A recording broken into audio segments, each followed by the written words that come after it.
Este hermoso edificio que estamos viendo, con reminiscencias coloniales y elementos de la arquitectura sevillana y la canaria, es el Pabellón de Cuba. Vamos a cerrar hoy con él Cita Universal, a la vez que continuamos el recorrido iniciado hace un par de semanas con la Plaza de España por las construcciones de la Exposición Universal de 1929.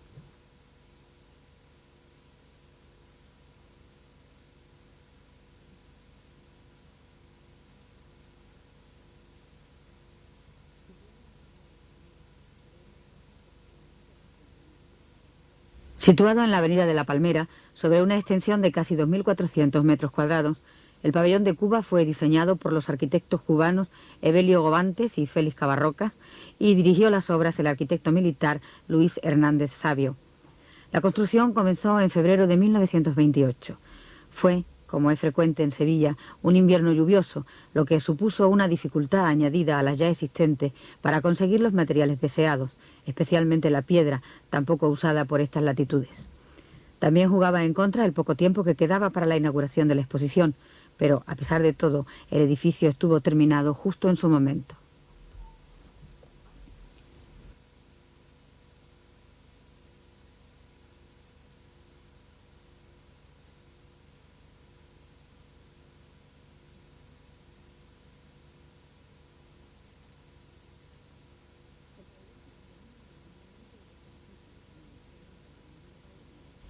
El pabellón se componía originalmente de dos edificios, uno de los cuales fue demolido al finalizar la exposición. La obra terminada que ha llegado hasta hoy nos habla directamente de Cuba. Por ejemplo, el porche de entrada, construido con piedra de las canteras cubanas de Jaimanitas, la gran escalera que arranca del vestíbulo, el mirador, los balcones, reconstruidos posteriormente, los artesonados, las rejas y las balaustradas. En ellos se utilizaron maderas de caoba, también cubana, y otras preciosas como el dagame, sabicú, sangre de doncella, roble, nogal, júcaro, ocuje, ácana, cuyos nombres revelan claramente su procedencia.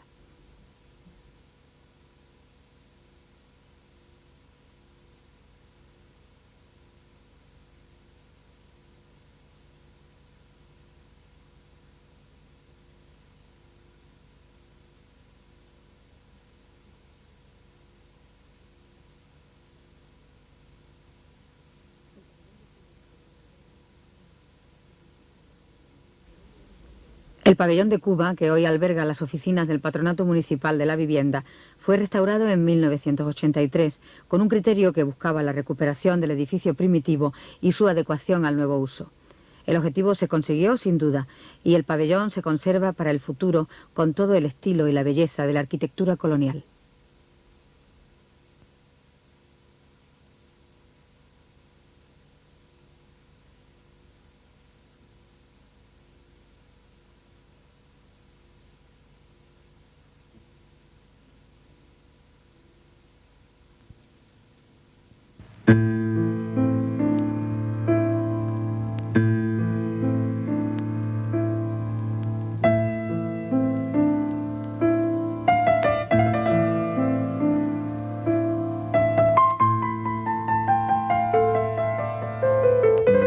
Uno de los tres pabellones de la exposición del 29 que adornan la Plaza de América de Sevilla es el Mudéjar, denominado en principio Pabellón de Industrias y Artes Decorativas. Mirando desde la avenida de La Palmera, está situado en el lateral izquierdo de la plaza, a más de 2 metros de altura sobre el nivel general de la misma. El pabellón Mudéjar es hoy el cierre de Cita Universal.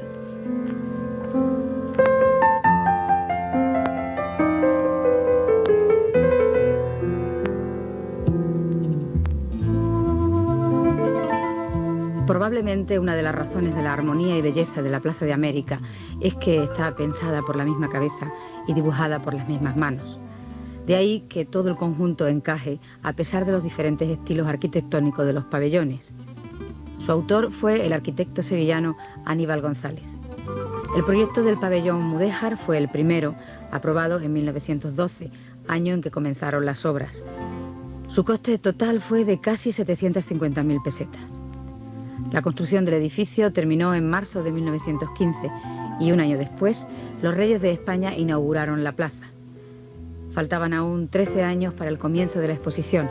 La huerta de Mariana, antiguo nombre del lugar, dejó de serlo para denominarse Plaza de América e incorporarse a la nueva ciudad que surgiría del acontecimiento.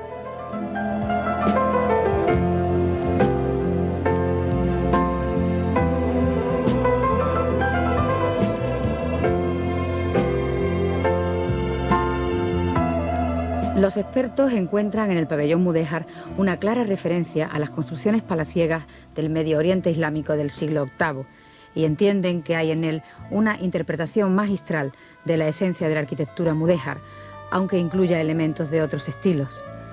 El patio central, claustrado, es el eje en torno al que se ordena todo el edificio, como en los antiguos palacios de los omeyas.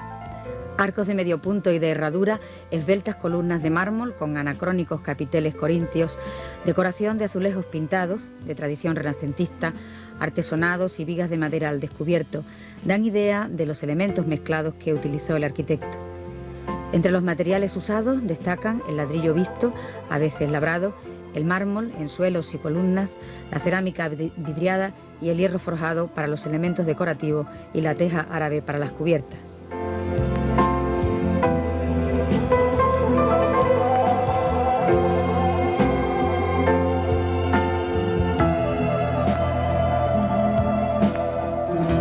El pabellón mudéjar ha sufrido numerosas transformaciones durante su historia, entre ellas la reconstrucción del ala oeste que se hundió en los años 50.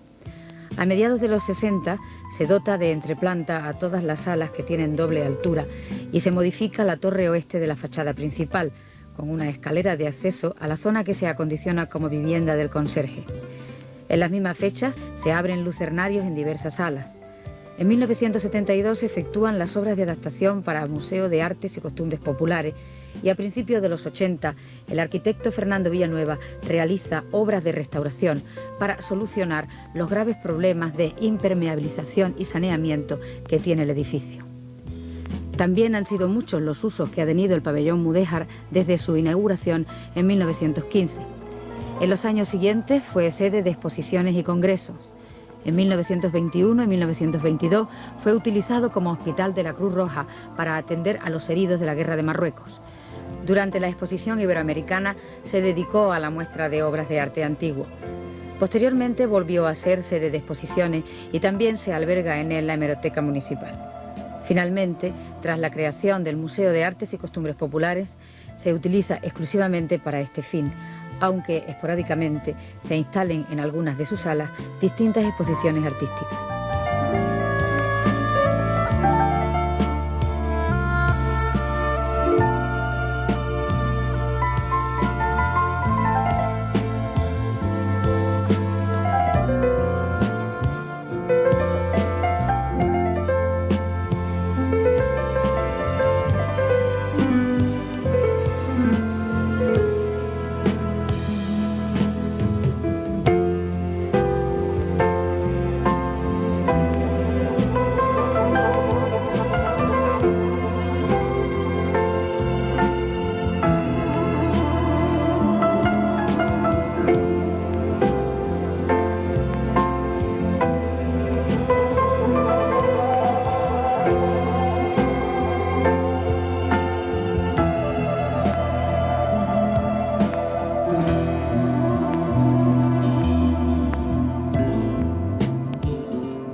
El Pabellón de México es hoy el elegido en nuestro repaso a las construcciones de la Exposición Iberoamericana de 1929 en Sevilla.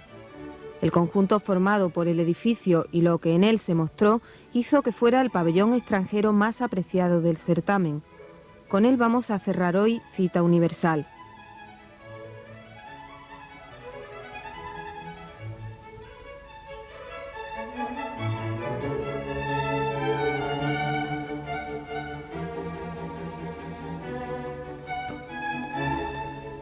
El Pabellón de México se levanta en la Avenida de la Palmera, en la glorieta a la que da nombre, sobre una parcela de casi 5.500 metros cuadrados. Es uno de los 9 pabellones extranjeros que se ubicaron en dicha avenida, trazada desde principios de siglo, pero no realizada hasta el 29. El edificio fue proyectado por el arquitecto Manuel María Amabilis Domínguez, nacido en Mérida, Yucatán, con el que colaboraron estrechamente otro arquitecto, Leopoldo Tomasi López, y el catedrático de Bellas Artes Víctor Manuel Reyes, en lo que se refiere a escultura y pintura, que en este pabellón cobran gran importancia y son algo más que un adorno. El resultado fue un diseño que se aleja del estilo colonialista y se basa en el arte nacionalista, apoyado en las construcciones de la civilización maya.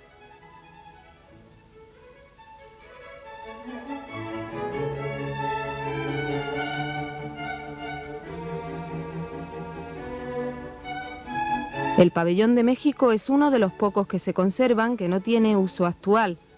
Cedido al gobierno español en 1934, se adaptó como centro de maternidad en 1940. Este uso, para el que no fue ideado, obligó a hacer modificaciones que alteraron de forma negativa el conjunto y le hicieron perder algunos de sus elementos más bellos y significativos, especialmente esculturas y pinturas de las que se salvaron muy pocas. El traslado del centro de maternidad dejó al pabellón sin uso concreto, bajo la custodia de la Policía Municipal. En 1986 se realizó la primera fase de una restauración no terminada. Hoy, 3 años después, sigue cerrado y abandonado, sin que haya recuperado su impresionante aspecto primitivo, que fue tributo y homenaje al arte colosal de una civilización, la maya, que surgió 2000 años antes de Cristo y solo sobrevivió 2 siglos al descubrimiento de América.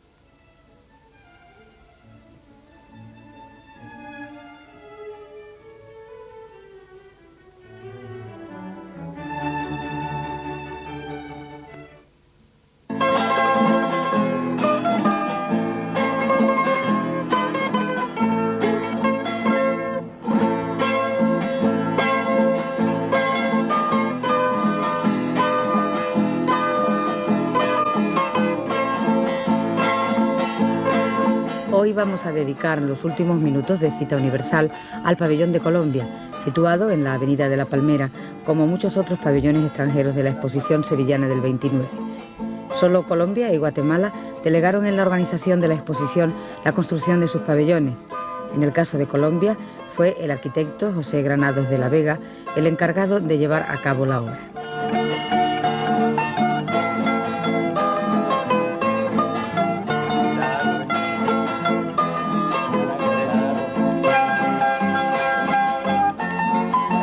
En el diseño del pabellón de Colombia, su autor trató de evocar la arquitectura colonialista que imperaba en el país en aquellas fechas.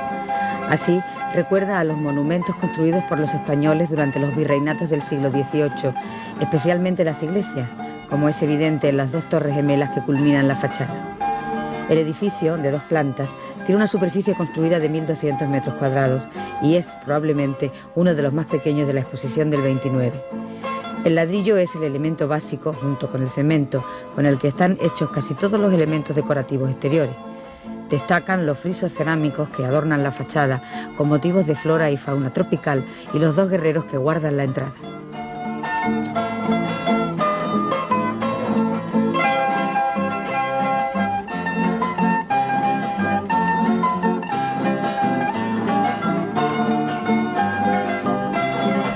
Junto a los técnicos españoles autores del pabellón de Colombia, hay que destacar al escultor colombiano Rómulo Rozo, que diseñó y elaboró todos los elementos escultóricos y de relieve del edificio. Para los expertos, es evidente que Rozo logró reunir en su obra los elementos de identificación del pueblo colombiano.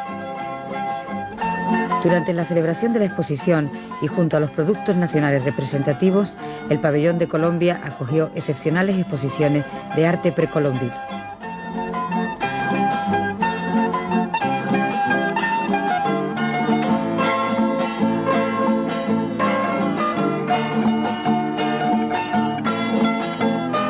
Al terminar la exposición, el pabellón de Colombia fue cedido en parte para que se instalara la Escuela Náutica San Telmo, que lo ha ocupado hasta que en 1985 fue anulada la cesión y el edificio completo es desde entonces el Consulado colombiano.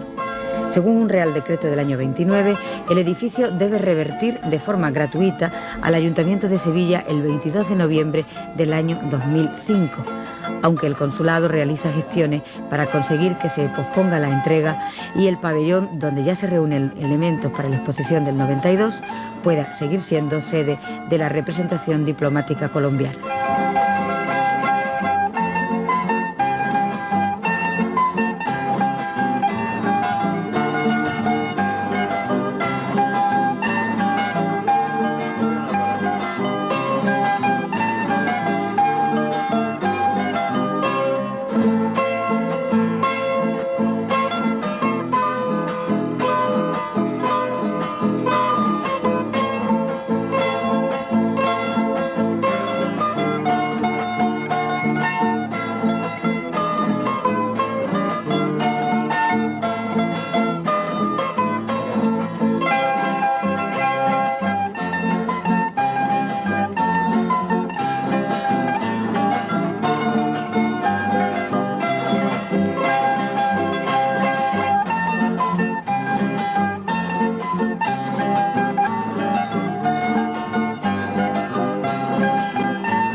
Las imágenes que acabamos de ver ofrecen una bella panorámica de la Plaza de América de Sevilla, uno de los mejores recuerdos físicos de la Exposición Iberoamericana de 1929. En ella hay 3 pabellones, el Mudéjar, el de Bellas Artes y el Real, que iremos conociendo poco a poco. Elegimos este último para cerrar hoy Cita Universal.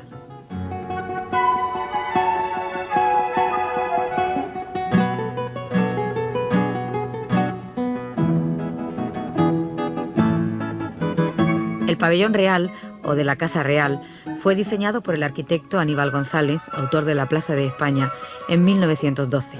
La construcción comenzó en 1914 y la obra estuvo terminada un año y medio después. Costó algo menos de 300.000 pesetas. La planta, de forma poligonal, consiste en 4 rectángulos iguales alrededor de un octógono de lados desiguales. Los lados de los rectángulos están unidos por unas galerías exteriores abiertas.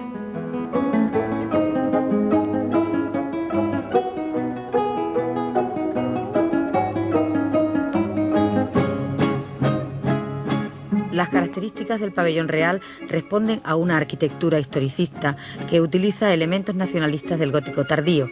Es el llamado estilo Reyes Católicos. El propio arquitecto dice haberse inspirado con frecuencia en distintos y notables ejemplos de la arquitectura española, y en este caso es evidente su influencia del gótico, tanto en los volúmenes como en los elementos decorativos. En estos últimos es clara la semejanza de las cresterías de cerámica con las de la Capilla Real de Granada. En el interior del edificio se conservan zócalos de azulejo de excepcional calidad.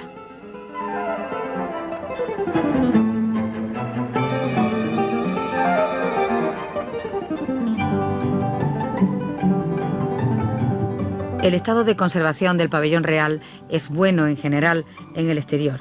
La utilización del edificio para distintos servicios, oficinas municipales, sede de la Junta Preautonómica y de la Delegación Provincial de Educación, ha modificado notablemente el interior para adaptarlo a dichos usos. El pabellón quedará pronto vacío y se podrán efectuar las convenientes obras de rehabilitación y restauración para devolverle su primitiva estructura.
En el campo son los más vulnerables al contagio.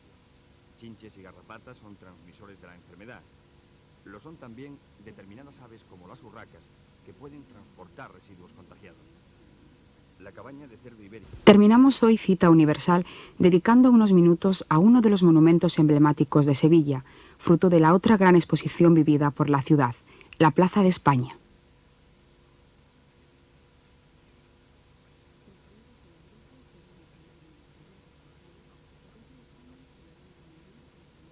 Construida con ladrillo, cerámica, mármol e hierro forjado, la Plaza de España se levanta inmensa y solemne junto al Parque de María Luisa, sobre una extensión de 50.000 metros cuadrados, de planta semicircular, con una gran extensión delantera atravesada por una ría y delimitada por dos torres gemelas. Es el edificio de mayor envergadura construido para la Exposición Iberoamericana de 1929 y sigue siéndolo en la Sevilla actual.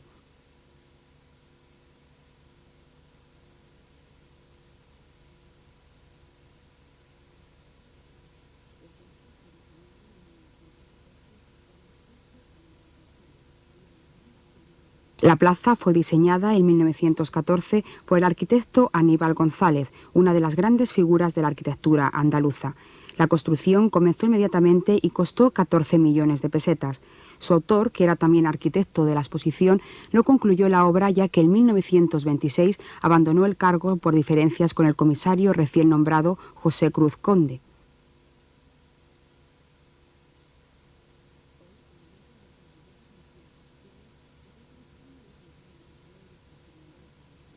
Hoy, además de albergar diversas oficinas oficiales, la Plaza de España es lugar de recreo y esparcimiento para los ciudadanos. El paso del tiempo y la falta de cuidado han deteriorado las bellas cerámicas de las balaustradas y los bancos adosados al muro exterior del edificio que recuerdan a cada una de las provincias españolas.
El pabellón de Portugal en la Exposición Iberoamericana de Sevilla se levanta en la Avenida del Cid, frente a la Universidad y de espaldas al Prado de San Sebastián, primitiva ubicación de la Feria de Abril sevillana. Con él cerraremos hoy Cita Universal.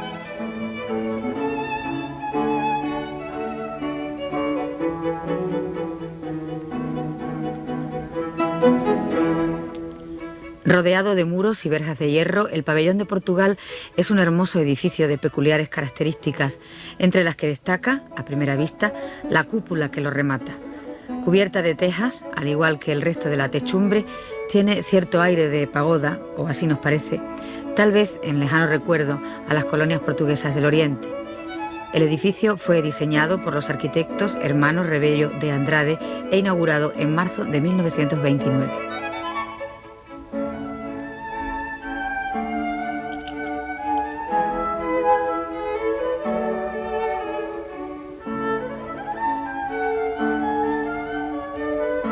Durante la exposición, las distintas salas del pabellón de Portugal albergaron muestras sobre acontecimientos históricos y sobre arte de siglos pasados, además de una selección de productos de la metrópolis y las colonias. Los objetos de plata y de cerámica fueron los más celebrados por los visitantes.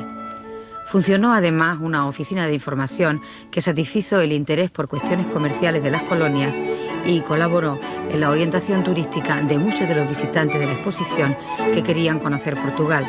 De hecho, se formó en Lisboa una comisión para elaborar recorridos turísticos y facilitar el tránsito por los mismos, y se editaron nuevas guías y mapas de rutas.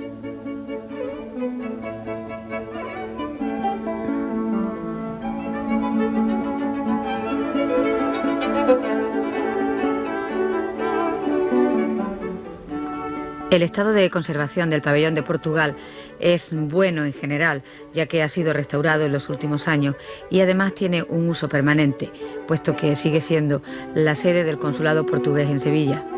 El edificio revertirá al Ayuntamiento sevillano el 21 de marzo del año 2004.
Con el pabellón Renacimiento cerramos este detenido recorrido por la Plaza de América de Sevilla, a la que hemos venido dedicando tiempo en los últimos programas de Cita Universal. El pabellón fue construido durante los años 20 para Palacio de Bellas Artes de la Exposición Iberoamericana de 1929. Recordemos que su autor fue el mismo que diseñó los otros dos pabellones que rodean la plaza e ideó la plaza misma, el arquitecto sevillano Aníbal González y Álvarez Osorio.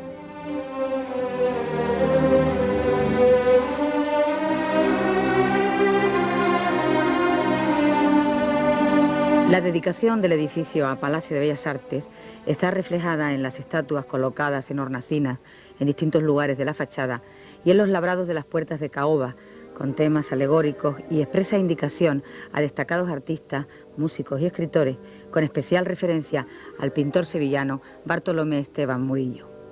Entre las representaciones de las artes se incluye una dedicada a la arqueología, brillante intuición del futuro y definitivo destino del edificio, que no sería realidad hasta casi 20 años después de construido, Museo Arqueológico Provincial.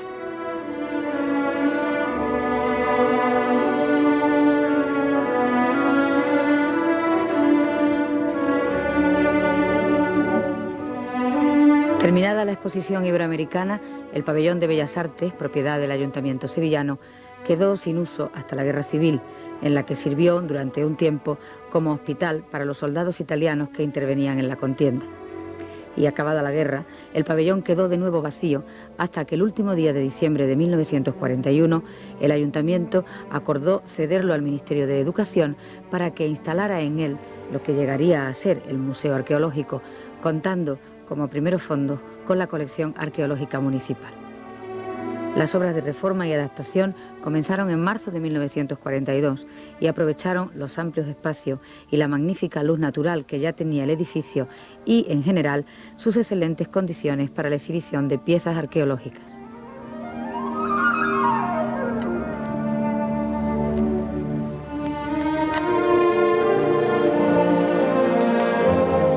La dedicación a museo ha obligado a numerosas transformaciones y modificaciones en el interior del pabellón de Bellas Artes, algunas con mejor fortuna que otras. Las más destacadas han sido la construcción de entreplantas, la supresión de la iluminación cenital en algunas salas y el cierre de galerías. En cualquier caso, no serán los últimos cambios, ya que la envergadura actual del museo y sus necesidades futuras exigen la modernización y mejor uso de las instalaciones. De hecho, se está preparando un proyecto de remodelación con un nuevo concepto de museo que sacaría los almacenes y salas de restauración al exterior, entre otras modificaciones. Se trata de buscar la mejor fórmula para mostrar los tesoros artísticos e históricos que guarda el museo, de los que hoy no hablamos porque nuestro tiempo está dedicado al edificio, pero en los que se puede leer desde los tartesios a los árabes la historia de Sevilla.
El pabellón del Perú es probablemente uno de los mejores edificios que la Exposición Iberoamericana de 1929 dejó en Sevilla. Con él vamos a cerrar hoy Cita Universal.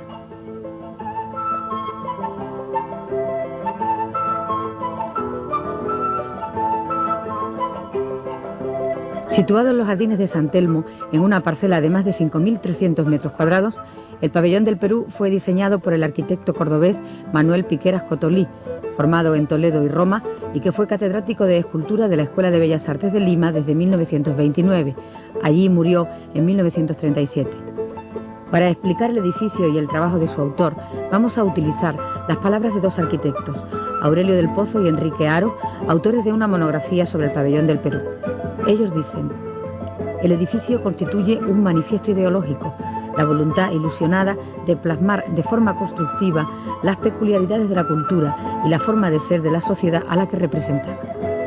El propio arquitecto Piqueras explicó al periódico sevillano El Liberal en 1927 lo que quería hacer, no solo con el edificio construido en Sevilla, sino con toda su obra peruana. He creído que el arte aborigen debe entrar en la construcción, sin que quiera decir que deba copiarse nada, ni español ni incaico, pero sí el espíritu de ambos estilos, acoplando sus características en forma que den movimiento a la obra arquitectónica.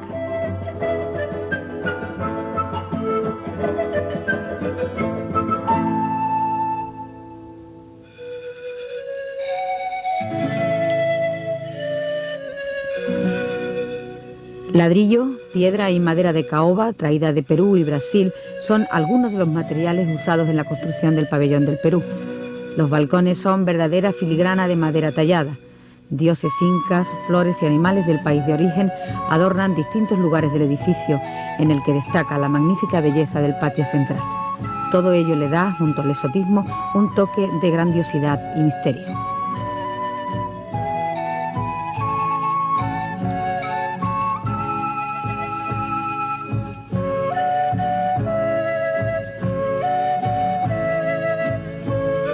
El pabellón del Perú es hoy sede del consulado de ese país y de la Estación Biológica de Doñana. Las obras de restauración y adaptación al nuevo uso han durado 8 años, respetando en todo el estilo original del edificio y la idea de su creador.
Continuamos nuestro recorrido por los pabellones de la Exposición Iberoamericana de 1929 de Sevilla, deteniéndonos en el de Chile. Con una referencia visual e histórica a este edificio, considerado por algunos expertos el de mejor arquitectura de los construidos para la exposición, cerramos hoy Cita Universal.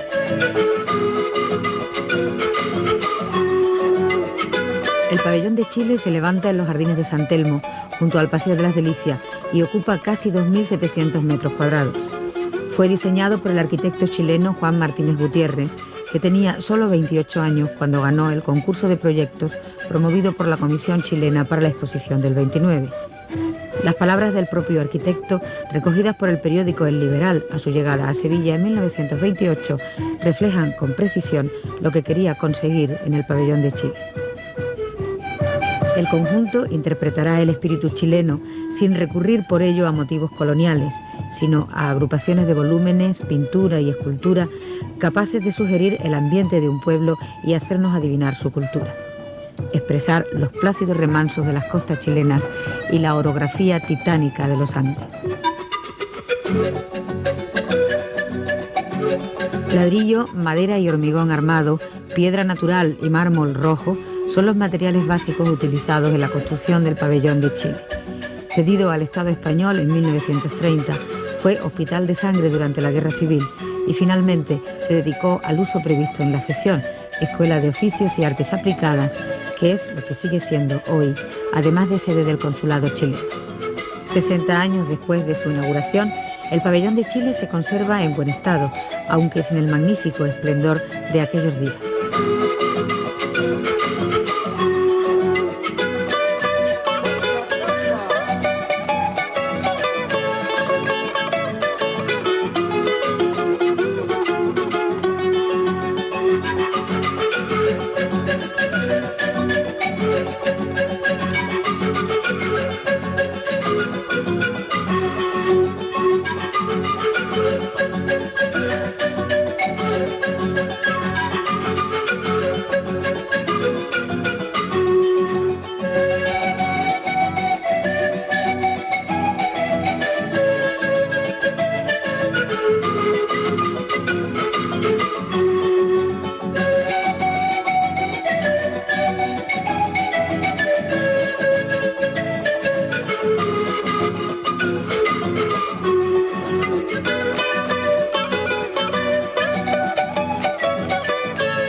tener tu banda.